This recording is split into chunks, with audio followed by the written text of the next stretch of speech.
Another day, another vlog. Hi mga kakayod. Kakayod? Ano yun, nyug? Share ko lang sa inyo ang ilang bagay-bagay pag pumapasok ako sa trabaho. 4 o'clock pa lang ng umaga, gumigising na ang lola nyo para kumayod. Charos. Para gumising at mag-prepare ng mga kakailanganin para pumasok sa work. Work tayo dito sa abroad, guys. Bawal ang tamarin dahil wala kang pera. Oo, wala kang pera dito. Wala kang uulamin, walang malunggay dito. Charis. Ayan. 4 AM ako gumigising, pag may trabaho lang naman ako. Dahil malayo ako sa work, malayo ang aking place sa Kabihasnan. Kaya kailangan kong gumising ng maaga para makatch ko yung bus. Dahil para like almost an hour bago ako makarating sa workplace ko. Oh, siguro may magsasabi, bakit kasi hindi ka pa lumipat ng malapit sa work mo? Ganito kasi yan, mura kasi ang bahay dito sa place kung nasaan ang flat namin. Syempre, hindi naman kalakihan ang sweldo kaya kailangang magtipid. At may junakis pa ako dito na binubuhay.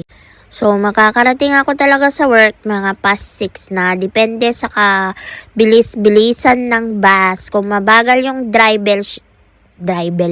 Kung mabagal yung driver, syempre, mabagal din ako makakarating.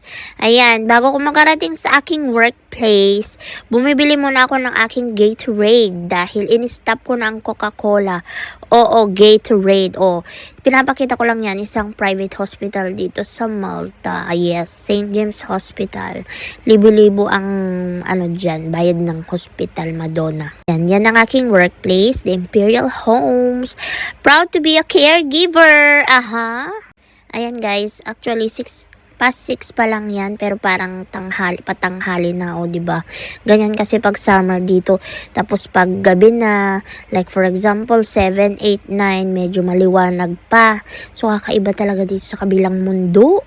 Ayan, mag-time in muna tayo bago ko makalimutan, bago ko magdadaldal. So, ayun na nga. Isa po akong caregiver sa homes. So, mga matatanda ang aking mga alaga. Matatanda pero isip bata, charot. Yes guys, I'm proud to be a caregiver.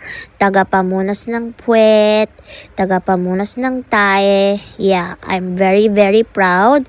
And because of that, natutulungan ko ang pamilya ko in the Philippines. So ayan, di ba? Umaura pa nga si Kakayod. Charis.